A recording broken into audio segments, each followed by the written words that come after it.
Good morning class. आइए आज हम लोग एक नई पोएम स्टार्ट करते हैं जिसका नाम है कैदी और कोकिला।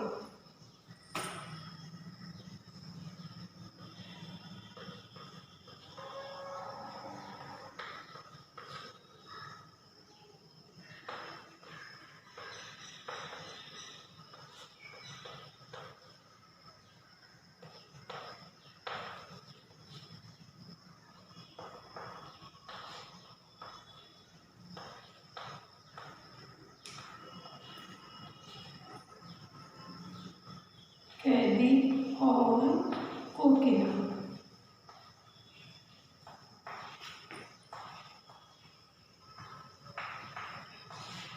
इसके राइटर है माखनलाल चतुर्वेदी जी। इस कविता को लिखने वाले जो हैं उनका नाम है माखनलाल चतुर्वेदी। इसके कवि कौन है? माखनलाल चतुर्वेदी।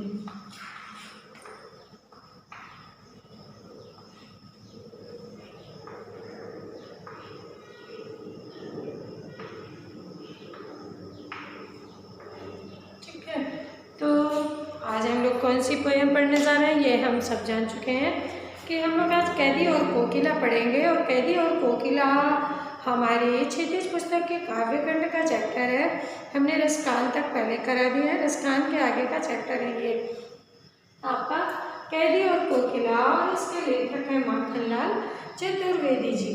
तो आइए, माखनलाल चतुर्वेदी जी ने हमें इस कविता के माध्यम से देश के प्रति स्वतंत्रता कराने के लिए, देश को स्वतंत्र कराने के लिए जब स्वतंत्रता संग्राम सेनानी जेल में बंद होते हैं, अर्थात महात्मा गांधी जी जब जेल में बंद होते हैं, उस समय कैदी महात्मा गांधी या कोई भी स्वतंत्रता संग्राम सेनानी आप कह लीजिए, देश को स्वतंत्र कराने के लिए जेल में बंद है और उसे कैदी कहा गया। और कोकिला, कोकिला में होते हैं कोयल। तो कोयल से बातचीत हो रही है कैदी की। इस कविता के माध्यम से कवि ने हमें ये बताने का प्रयास किया कि देखिए किस तरह से कोयल और कैदी के बीच में बातचीत होती है। तो आइए हम लोग पढ़ते हैं माखनलाल चतुर्वेदी जी की ये सुंदर रचना। क्या कहते हैं माखनलाल चतुर्वेदी जी? देखिए, कोयल आती है जेल के आसपास, कुछ कह के कैदी से चली जाती है, बट वो मनुष्य तो है नहीं कि उसकी बात को कैदी पूरी तरह समझ पाए। वो आती है, उसको समझ में नहीं आता है, कुछ बोलकर चली जाती है।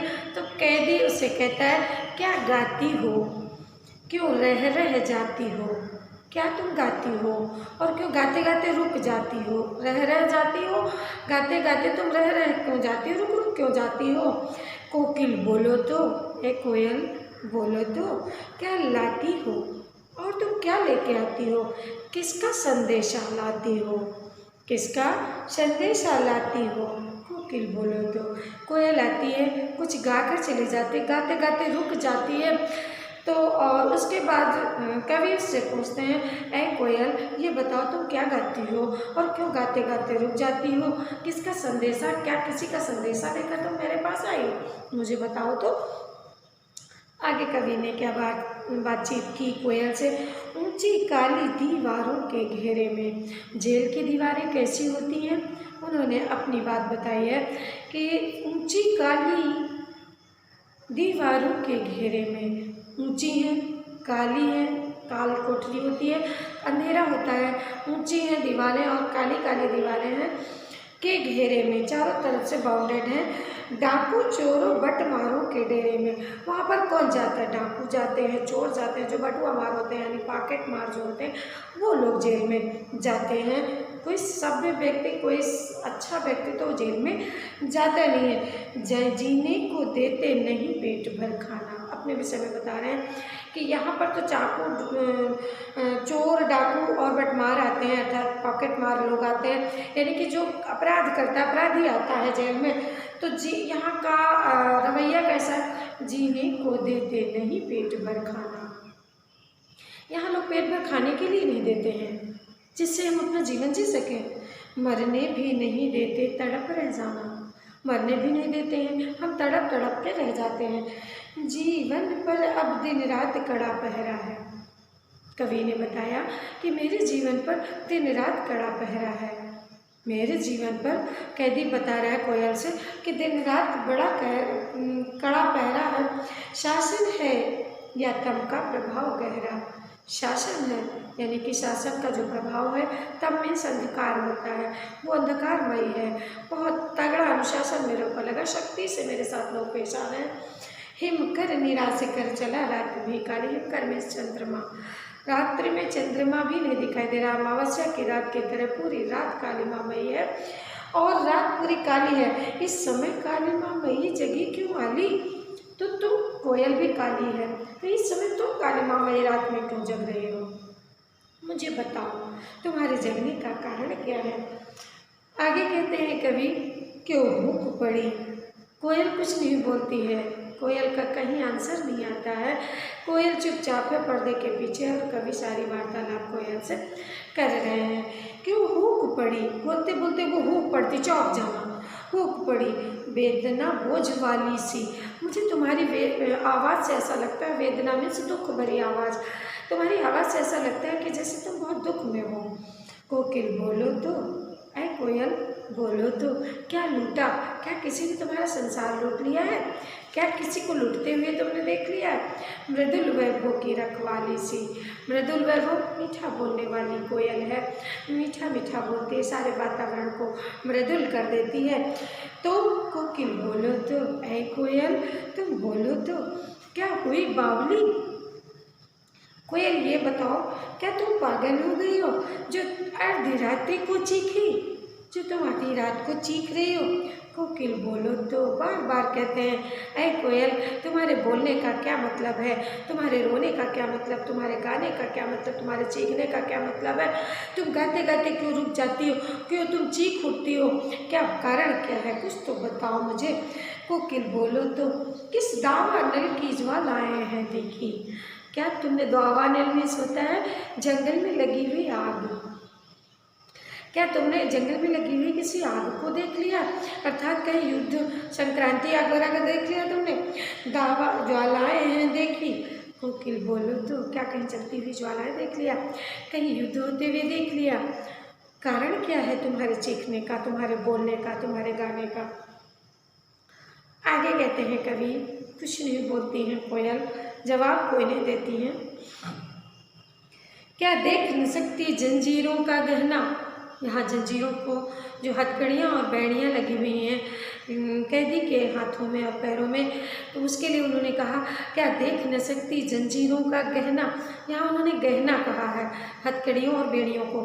कोयल से कहते हैं, क्या तुम मेरे गहने को देख नहीं सकती हो?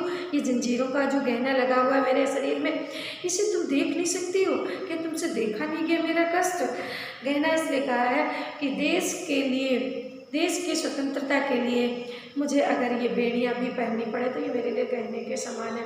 मतलब बहुत ही हिम्मती, बहुत ही बलशाली है कैदी और वो डरते नहीं हैं, वो उन्हें गहना कहते हैं। हथकड़ियाँ क्यों? ये हथकड़ियाँ नहीं है, ये ब्रिटिश राज का गहना है, ये अंग्रेज सरकार के द्वारा मुझे गहना दिया गया है। ठीक है, ये मेरे लिए गहने के समान है। उनके नज़र में हथकड़ियाँ होंगी लेकिन मेरे लिए ये गहना है। कोल्हू का चरक चूं। जब कोई जेल में बंद होता है तो उससे वहाँ काम कराया जाता है। कोल्हू मीन्स होता है जहाँ तेल निकलता है, जहाँ पर तेल की पेराई की जाती है, तो उससे आवाज़ चर चर की आवाज़ आती है जब वो बैल उसको ले जाकर को घुमाते हैं। तो कोल्हू का चरक चूं, कोल्हू का चरक चूं जीवन की तान। मेरे जीवन में कोई असर नहीं पड़ता, मैं अपनी ज़िंदगी में मस्त हूँ, जेल के अंदर भी मैं खुश हूँ। चाहे मुझे कोल्हू का बैल बना दिया जाए, चाहे मुझे कुछ भी काम करने के लिए लगा दिया जाए, मेरे अंदर कोई असर होने वाला नहीं है। गिट्टी पर अंगुलियों ने लिखे गान। कवि वहीं बैठे बैठे कविता में बनाते हैं, कविता की रचना करते हैं जेल के अंदर ही। कहते हैं गिट्टी में अंगुलियों ने लिखे गान। गिट्टियों से, उंगलियों के द्वारा गिट्टियों को पकड़कर मैंने कविता की रचना कर दी। मेरा जी थोड़ी ना उभरा जेल के अंदर, मैं बहुत खुश हूँ। हूँ मोट खींचता लगा पेट पर जुआ। जहाँ बैलों का काम होता है वहाँ पर कैदियों को इस्तेमाल किया जाता है। कहते हैं वो मोट खींचता लगा पेट पर जुआ। मैं अपने पेट पर जुआ लगा करके मोट को खींचता रहता हूँ, हल को खींचता रहता हूँ। बैलों के स्थान पर मुझे वहाँ पर हल से खेती कराई जा रही है। खाली करता हूँ ब्रिटिश अकड़ का कुआं। फिर क्या कहते हैं, मैं हल को खींच करके ब्रिटिश सरकार की अकड़ का मतलब जो उसकी ऐंठन है, जो उसके अंदर ईगो है, उसको मैं ख़त्म करता हूँ। अपने देश के लिए जेल के अंदर हल चलाना भी पड़ रहा है तो मेरे लिए कोई बड़ी बात नहीं है। मैं देश को आज़ाद कराने के लिए कुछ भी करने के लिए तैयार हूँ और खुशी कर रहा हूँ। कहने का मतलब ये है। आगे कहते दिन में करुणा क्यों जगे रुलाने वाली। और दिन में मैं ऐसा क्यों सोचूं जिससे मुझे रोना आए। मैं दिन में ऐसा कुछ भी नहीं सोचता हूँ। इसलिए रात में गजब ढा रही आली। शायद तुम इसीलिए रात में आई हो, क्योंकि दिन में तो मैं बहुत खुश रहता हूँ, दिन भर काम करता हूँ, खाता हूँ, आराम से जेल के अंदर हूँ। इसीलिए शायद तुम रात में आई हो, क्योंकि रात में मेरे पास कोई काम नहीं होता है। इस शांत समय में जब रात का माहौल शांत होता है तो इस शांत समय में अंधकार को भेद रो रही क्यों हो। तुम इस शांत समय में अंधकार को भेद करके क्यों रो रही हो। चुपचाप मधुर कोकिल बोलो तो, हे कोयल तुम इस रात्रि को मधुर बीज क्यों बो रही हो। बोलो तो, कुछ तो बताओ, तुम्हारे बोलने का कारण क्या है। आगे कली ने कहा, चुपचाप मधुर विद्रोह बीज इस भांति बो रही क्यों। तुम चुपचाप मधुर मीठे मीठे विद्रोह रूपी बीज क्यों बो रही हो। मुझे तुम्हारी आवाज़ में संशय नजर आता है। तुम इतना मीठा बोलती हो, लेकिन इतनी रात्रि में इतना मीठा बोलने के पीछे तुम्हारा व्यंग कुछ नजर आ रहा। कहने का मतलब है कवि को लगता है कि इसने ज़रूर कुछ कहीं गड़बड़ देखी है, कहीं बाहर युद्ध होते देखा है, कहीं बाहर क्रांतिकारियों को क्रांति फैलाते हुए देखा है। तभी ये आकर के यहाँ जेल की दीवारों पर बैठ करके भूख रही है। इस शांत समय में अंधकार को भेद रही हो क्यों। कोकिल बोलो तो, चुपचाप मधुर विद्रोह बीज इस भांति बो रही क्यों हो। कोकिल बोलो तो। आगे क्या बताया कवि ने, काली तू, तुलना करते हैं अपनी और कोयल से। काली तू, रजनी भी काली, तुम भी काली हो। रजनी में रात्रि होती है, रात भी काली है। शासन की करनी भी काली, शासन का कर्म भी काला है। यानी कि जेल के अंदर जो मेरे साथ व्यवहार हो रहा है वो भी अच्छा नहीं है। काली लहर कल्पना काली, काली लहर है, कल्पना भी काली है। टोपी काली, कमली काली, पहरे की हुंकृति भी ब्याली, और मेरी टोपी भी काली है। मुझे जो रात्रि में ओढ़ने के लिए वस्त्र मिला है वो कमली भी काली है। मेरी लौह श्रृंखला काली, मेरे हाथों और पैरों में जो बेड़ियाँ पड़ी हुई हैं वो लोहे की हैं, वो भी काली हैं। पहरे की हुंकृत भी ब्याली, रात्रि में जो पहरेदार मेरे आसपास पहरा दे रहे हैं उनकी आवाज़ें भी काली हैं। किस पर गाली ऐ आली, ऐ कोयल, उस पर तुम्हारी आवाज़ जो मधुर मधुर है मुझे गालियों के समान लग रही। जहाँ सब कुछ कष्टमयी है, जहाँ सब कुछ बड़े ही उसमें है, दुर्दमनीय है, वहाँ पर तुम इतना मीठा क्यों बोल रही हो। इसका क्या कारण हो सकता है। इस काले संकट सागर पर मरने को मदमाती, यहाँ काला संकट रूपी सागर है, इसमें तुम मरने के लिए क्यों आई हो। यहाँ जब मेरे लिए ये स्थान है तो तुम्हें क्या सुख मिलेगा। कोकिल बोलो तो, अपने चमकीले गीतों को क्यों कर हो तैराती। कोकिल बोलो तो, तुम अपने चमकीले चमकीले मधुर मधुर गीतों के माध्यम से मुझे क्यों उतावला करती हो। ऐ कोयल, मुझे कुछ तो बता दो। तुझे मिली हरियाली डाली, कोयल को बताते हैं कि तुम्हें तो हरियाली डालियाँ मिली हैं जिन पर तुम्हारा बसेरा है। मुझे नसीब कोठरी काली, और मैं कहाँ रह रहा हूँ, इस काल कोठरी में रह रहा हूँ। काली काली कोठरी, जहाँ उजाले का कहीं नामो निशान नहीं है। तेरा नभ भर में संचार, तुम्हारा पूरे संसार आकाश में संचार है, नभमि आकाश, तुम पूरे आकाश में उड़ सकती हो, लेकिन मेरा 10 फुट का संसार, मैं इस 10 फुट के कमरे के अंदर ही रह सकता हूँ।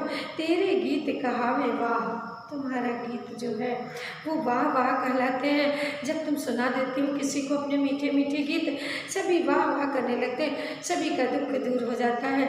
लेकिन मुझे तो रोना भी गुनाह है, मुझे तो रोना भी मना है। मैं तो यहाँ अपने कष्ट का इजहार भी नहीं कर सकता, किसी से कह भी नहीं सकता हूँ। तो देख विषमता तेरी मेरी, देख विषमता तेरी मेरी, बजा रही तिस पर रणभेरी। तुम में और हम में कितनी विषमता है और उस पर तुम रणभेरी बजा रही हो। इस हुंकृति पर, इस हुंकृति पर अपनी कृति से और कहो क्या कर दूं। इस कृति पर मैं जो लिख रहा हूँ तो तुम बता दो और क्या लिख दूँ। इतना तो मैंने तुम्हारे विषय में लिख डाला है। कोयल से पूछते हैं कभी, अब बताओ और क्या लिख दो तुम्हारे ऊपर। कोकिल बोलो तो, ऐ कोयल बोलो तो, मोहन के व्रत पर, मोहन कौन है? मोहनदास करमचंद गांधी। मोहन के व्रत पर, मोहन ने व्रत लिया था कि मैं देश को आज़ाद करूंगा। उन्होंने ही ऐलान किया था, उन्होंने ही ये सत्य संकल्प लिया था कि मैं इस देश को आज़ाद करके रहूँगा। प्राणों का आंसू किसमें भर दूँ। कोकिल बोलो तो, मोहनदास करमचंद जी कहते हैं कि मैंने तो व्रत संकल्प ले लिया है, जेल के अंदर हूँ तो क्या हुआ, कोई बात नहीं, प्राणों का आंसू किसमें भर दूँ। अगर मुझे इस देश के लिए अपने प्राण भी बलिदान देने पड़े तो मेरे लिए कोई फर्क की बात नहीं है। कोयल बोलो तो और कहो क्या लिख दूँ। और अगर तुम्हारे मन में कुछ आता हो तो मुझे बता दो, तो भी मैं अपनी कृति के माध्यम से लिख दूँ और जनता को बता दो कि जेल के अंदर मेरे साथ क्या क्या व्यतीत हुआ, मैंने जेल के अंदर कैसा जीवन व्यतीत किया। ये सारी बातें कवि ने अपनी कविता के माध्यम से बताया कि कैदी के ऊपर क्या स्थिति गुजरती है, कैदी की जेल के अंदर वो कैसे गुजारा करते हैं, क्या क्या काम करने पड़ते हैं, कैसा कैसा अत्याचार उन पर होता है, आदि आदि बातों का वर्णन इस कविता के माध्यम से कवि ने मुझे बताने का प्रयास किया। तो बच्चों, आपको समझ में आ गई होगी पोयम। बार बार वीडियो को प्ले करें। आपका सिलेबस आ गया है न्यू, और वो मैं किसी दिन सेंड करने वाली हूँ आपको, PDF के माध्यम से सेंड करूँगी। ठीक है, तो टर्म 1 टर्म 2 दो एग्जाम होंगे। फर्स्ट टर्म का एग्जाम बेटा आपका नवंबर में होगा, नवंबर के लास्ट वीक या दिसंबर के फर्स्ट वीक में होगा। मे बी नवंबर के लास्ट वीक में भी स्टार्ट हो सकता है। ठीक है, यानी कि आफ्टर 20 नवंबर आपका कभी भी डेट आ सकती है इसकी। और फर्स्ट टर्म के जो चैप्टर्स हैं वो मैं आपको सेंड करूँगी, कितने चैप्टर्स आपके टर्म फर्स्ट में आएंगे, कितने चैप्टर आपके टर्म सेकेंड में आएंगे।